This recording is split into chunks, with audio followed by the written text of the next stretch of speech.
Het Gliss is een zelfrespecterende organisatie. Maar wat hier binnen allemaal afspeelt, dat begrijpen wij, is er eentje om niet naar huis te schrijven. Aantal problemen hier bij het Gliss managementkantoor. En vandaag spraken wij met enkele personeelsleden die hebben aangegeven onder welke omstandigheden hier gewerkt wordt. Maar ook het ontslaan van de hypotheekbewaarder, dat heeft er kwaad bloed gezet bij de personeelsleden die aangeven dat de manier hoe dat allemaal is gegaan, eentje is dat niet kan. Los van het ontslaan van de hypotheekbewaarder zijn er nog zoveel andere problemen en dat wordt ook allemaal aangegeven. We voeren nu naar dit vraaggesprek vanuit het Gliss managementkantoor te Zorg en Hoop. Het is geen aanval naar de president toe. Het ontslag van meneer Vrede is er al, dus we kunnen er niks aan doen. Maar er is veel ontevredenheid onder het personeel naar de directeur toe. Ik heb een paar punten hier representatief geleid tot ontslag van de bewaarder. Dat is één. Het personeel is op de hoogte van de manier waarop de bewaarder is ontslagen. Door de directeur en de raad van toezicht. Formeel heeft men nooit op de hoogte gehouden wie allemaal in de raad van toezicht zitten. Er is nooit werkoverleg geweest tussen de raad van toezicht en de hypotheekbewaarder, de Glissbewaarder. Conform artikel 17 lid B1. De bewaarder die het ME-Gliss naar buiten vertegenwoordigt als het zijn werkterrein betreft, maar dat het altijd door de directeur geschiet. Transparantie en vertrouwen zoek binnen het instituut. Het beleid is niet transparant binnen het instituut, met name het financieel beleid. Er zijn nooit financiële uitslagen en of jaarrekeningen beschikbaar gesteld aan het personeel. Het werk van de bewaarder is jarenlang structureel frustrerend geweest. De middelen die wij, KVB en KGV nodig hebben, krijgen we niet. Tot nu toe is er geen duidelijke rechtsstand hoe de automatisering zal plaatsvinden, welke richting het instituut opgaat. Ten aanzien van onze ontslagresolutie die op 29/5/2019 is getekend, moet de gemeenschap het volgende weten. De stukken die vanaf 29/5/2019 tot en met 31/5/2019 in bewaring zijn genomen op naam van meneer R. Vreden ongeldig zijn. Dus vanaf het proces dat de bewaarder is ontslagen, al die stukken die zijn aangeboden hier zijn van, als het ware, zijn onterecht, want dat meneer Vreden toen de tijd nog geen hypotheekbewaarder was. Dus dat zijn bepaalde punten waaraan het personeel. Er is onvrede naar de directeur toe. Er wordt niet gecommuniceerd. Er zijn heel veel andere dingen. Ook het geval van de perceel-ID is een heel cruciaal geval. Als het nu naar buiten komt, weet ik echt niet wat er gebeurt. Maar er zijn heel veel dingen hier gebeurd in het instituut die we de gemeenschap willen laten weten. Ja? Kijk, het geval van meneer Vrede als hypotheekbewaarder is ontslagen door de vorige minister. Ja? De president heeft het teruggedraaid. En ineens zo pas komt er weer iets anders naar buiten dat de president, meneer Vrede, weer ontslaat. Waar gaan we naartoe? Wat gebeurt er? Toch?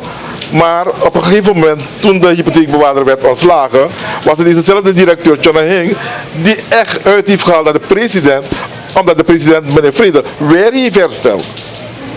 En pas komt er dan uit dat de president, de hypotheekbewaarder, weer buiten functie stelt. En het is geen kwestie van buiten functie, hij is ontslagen. Als het ware krijgt die man niks. Dus dat is een bepaalde punten waarbij we echt niet, het is te veel voor ons nu geworden. En we zeggen, ja, wij hier personeel, je ziet ze allemaal hier, is onvrede naar de directeur toe. En ja, er moet een oplossing komen. Wat moeten we verstaan onder een oplossing? Nou ja, kijk, het personeel, vertrouwen in de directeur opgezegd. Je kan er met een directeur werken die niet voor je opkomt. Als het ware moet de directeur als een vader voor je zijn, naar een kind toe. Maar dat is het niet. Toch? Hij laat je gewoon in de koude kleren staan en dan moet jij zelf gaan proberen om jezelf dingen te komen. Zo'n directeur lusten we echt niet. En onder welke noemer moeten we deze actie plaatsen? Nou ja, ik weet het niet. Gewoon, ja, we zijn in actie omdat we ontevreden zijn over de leiding van de directeur. Ja, en wat is het actiemodel? Nou, we zijn voor vandaag gesloten. Ik heb vernomen dat de president, de minister, de waarnemend hypotheekbewaarder, heeft laten ontvangen en dat soort dingen om andere richtlijnen. Maar we weten nog niet waar we aan toe zijn. Echt wel. Dus als het ogenblik, het kantoor heeft nu geen grensbewaarder, weten we niet wie komt en wie niet gaat. Dat is het al een beetje. Ja. Maar er zijn ook andere collega's van mij die echt bepaalde dingen willen uiten. Mevrouw Plein, zo als een beetje. Mevrouw Dingens, ja. Als jullie even kunnen komen. Nee.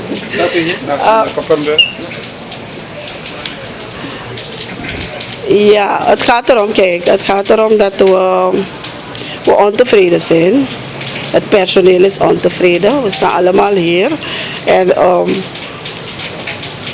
we gaan ervan uit dat we hebben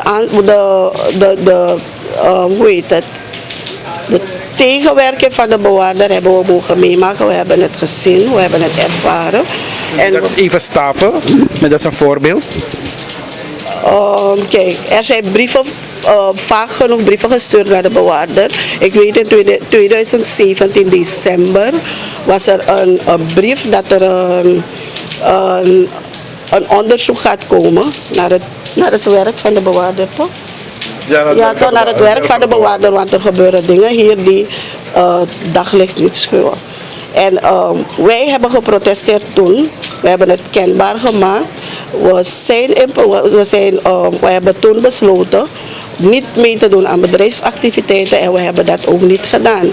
Reden waarom, als de bewaarder beschuldigd wordt van vermeende praktijken, dan zijn wij die het werk doen ook beschuldigd. Zo zien we het. En het is vaak genoeg voorgekomen dat we in vergadering moeten aanhoren dat het personeel, vooral bij de bewaarderij, zich bezighoudt met vermeende praktijken en uittreksels verkoopt en allerlei zaken. En het raakte ieder. Begrijpt u? Het raakte ieder binnen het instituut en die mensen zijn langzamerhand door de jaren heen, want het is niet vandaag begonnen. Het is jaar in jaar uit zo geweest en die mensen zijn daardoor teleurgesteld. De motivatie is afgenomen onder het personeel. Mensen komen slechts om te werken voor geld en voor de rest interesseert het ze niet. Ja, in het instituut heb je ook bepaalde personeelsleden, heel wat, vooral bij bewaarderij, heb je heel wat academisch geschoolde krachten. Die mensen worden gewoon aan een kant gezet. Onze mening, er wordt gevraagd naar onze mening. Wanneer we die aangeven, wordt het gewoon aan de kant geschoven. En dat vinden we vinden niet dat we zo door moeten gaan. Er moet verandering komen. Begrijpt u? We moeten gaan naar een punt waar we met elkaar kunnen samenwerken. En dat hebben we niet binnen het instituut. Dingen gebeuren niet op één dag, maar langzamerhand ga je die teleurstelling krijgen. En die teleurstelling gaat naar minder motivatie. Mijn personeel is niet gemotiveerd. Toch? En ja, dat heb je, dat krijg je. Op een gegeven moment blijft het opstapelen. Ja, ik moet ook zeggen dat er niet gesproken wordt wanneer je vraagt naar de mening van, zeg maar wanneer je vraagt naar de oplossingsmodellen. Ik ga u één ding zeggen. Ik ben op een afdeling waar ik werk en belast ben geworden door een werk. Dus we zitten allemaal met meerdere dagtaken, hè? Belast. En ik zit op een afdeling waar ik het op mij heb genomen. En een collega die is vertrokken. Een deel van haar werk te doen. En er zijn andere collega's die een ander deel doen. En er moet een nieuw iemand aangetrokken worden om die persoon te vervangen, zodat haar werk dan verder kan gaan. Maar omdat het werk gedaan wordt, kijkt men helemaal niet naar ons uit. Van, je wordt zo belast dat wanneer je thuis aankomt, je uitgeput bent. Zo? En het is niet te doen. Het is niet te doen. Je geeft mensen niet zulke behandelingen. Wanneer je vraagt aan de afdeling zo, hoe zit het daarmee? Ja, het ligt niet aan mij. Het ligt niet aan mij. Toch? En dat zijn die dingen die spelen binnen dit instituut.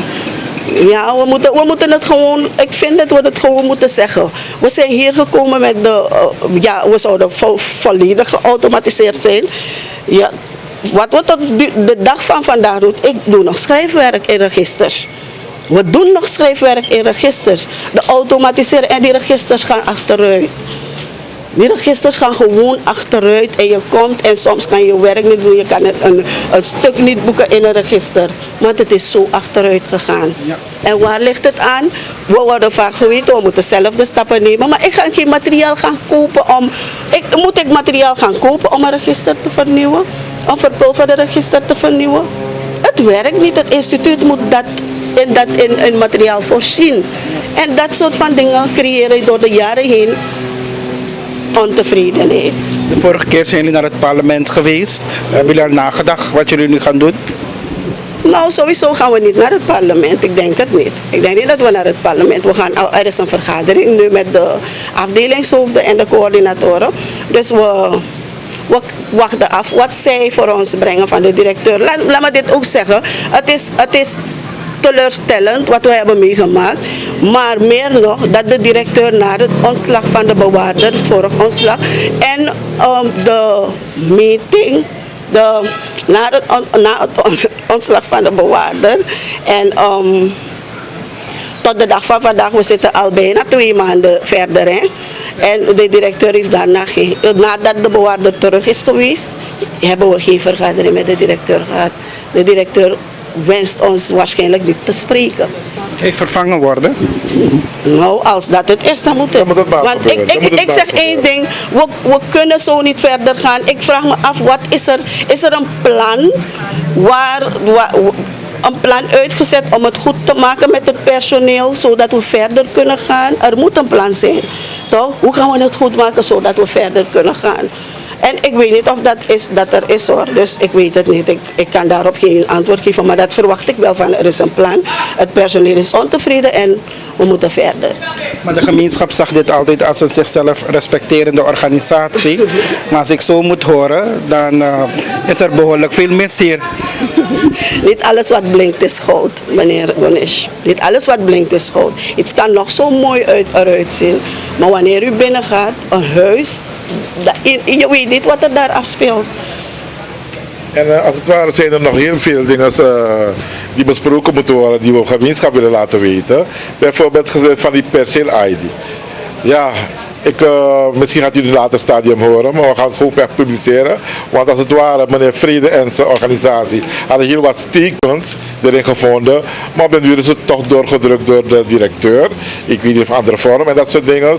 Ja, ze zijn nu ook bezig met een of ander om die zeegerecht te veranderen en dat soort dingen. Waarbij er maar één persoon die erover gaat praten. Kijk, die dingen kan je niet maken. Kijk, we zijn hier alleen om het volk te dienen. Alles wat we hier hebben is van het volk. Niets is van ons. Niets is van de directeur. Ja? We zijn vanuit het Gliss hypotheekkantoor gekomen met een bestaan van 20.000 percelen. Ja? Als we dat niet hadden, zou het Gliss niet bestaan. Ja toch mensen? Als we dat niet hadden, zou het Gliss niet bestaan. Ja toch? Dus van daaruit moet je het oogpunt kijken dat met een bestaan van 220.000 percelen, ja, heb je iets opgebouwd. Toch? En als je nu bezig bent uit te bouwen, dan kijk je niet meer naar je om. Dus er wordt echt niet naar ons omgekeken. Kijk, die mensen van de tekenafdeling. Er is een directeur daar de Grisland mee, meneer Sandrawi. Die man moet vervangen worden als het ware. Nee, hij moet iemand hebben als backup als hij er niet is. Maar ze zijn nu bezig met een buitenlander om die buitenlander aan te trekken. Terwijl er hier wat gekwalificeerde landmeters zijn die de taak van meneer Sandrawi ook kunnen overnemen. Dus al deze dingen zie je dat de directeur niet naar bepaalde afdelingen communiceert en dat soort dingen. Maar alleen maar zijn eigen houtjes dingen proberen te doen. En we kunnen het streng af. Kijk, als een vader van een huis moet je altijd met je kinderen praten. Als je niet met je kinderen praat, weet je niet wat er scheelt in de kinderen. Maar het wordt gewoon niet gedaan. En dat kunnen we streng af. Vandaar dat we hebben besloten, ja, we wachten even af wat er naar ons toe komt. Maar we zijn gewoon even sit-down actie om te kijken wat er komt en wat niet komt. Wie gaat overnemen en wie niet gaat overnemen. Maar ja, ik betreur ten strengste dat meneer Vrede, die 17 jaren lang zijn leed en wezen heeft gegeven aan het land, op zo'n manier wordt weggestuurd. Echt wel. Als het antwoord niet naar tevredenheid is, wat dan? Nou, dan kijken we even wat er uit de bus komt. We kijken even wat er uit de bus komt. Ik hoop dat de president ook oren heeft hiervoor. Want als het ware, als je goed ernaar kijkt, ja, ik weet dat de president misleid is door bepaalde dingen, maar de minister zet die man buiten functie, je herstelt die man weer. En op een gegeven moment kom jij weer met een statement en zeg je, hey, kijk, nee, ik weet meer. Je gaat met ons slag. Dus hoe het echt niet hoe het gegaan is en hoe het niet gegaan is. Maar het is echt iets dat er staat iedereen bij stil. Hoe kan dat? Ja toch? Want je kan die man niet in functie herstellen en dan in ieder geval dan de 2 weken dan ontsla je die man weer. Waarmee zijn we bezig? De politieke inmenging is groot hier. Ik denk het niet. Ik denk het niet. Ik denk het niet. Ik ken meneer Vrede al 17 jaar lang als bewaarder. Ik heb hem nooit, ja ik weet het niet, ik ben niet thuis bij die man, maar ik heb hem nooit zien inmengen in politiek. Er komen heel wat politieke figuren hier van de NDP, van de VHP, iedereen komt bij hem. Hij is gewoon als een vader voor Suriname als het gaat omtrent het inboeken perceel en dat soort dingen. En is het nog steeds, en ja, ik betwijfel het, maar ja, ik wil niet veel dingen zeggen, maar het is niet iets zo dat zomaar gebeurd is. Ja, maar je ziet het, de hele houding, de directeur wou ons niet te spreken zijn. Toen de glisbewaarder, meneer Vrede, ons ontslagen, en leek of die man happy was en dat soort dingen. Heeft zelf aan een paar mensen gezegd, jongen, dat je, toen ze vroegen hoe meneer Vrede zei, jongen, liep aan jou, jongen, ik kan maar los een probleem op. Kijk, dat zijn vader zeggen tegenover de kinderen. Echt niet. Dus al die dingen, dan begint er in je hoofd te branden dat, waarmee zijn we bezig? Alle personeelsleden staan achter deze actie. Zeker weten. Kijken, allemaal. Allemaal. Daarom hebben we u laten komen om te zien, KVB, alle afdelingen. We betreurt het streng zodat meneer Vrede op zo'n manier afscheid van ons moest nemen. Zonder salaris, zonder kiezenkostenregeling. Niemand denkt eraan, kijk, die man heeft kinderen en dat soort dingen. Hoe jij verder in zijn leven moet gaan. We kunnen het streng straf. Echt niet.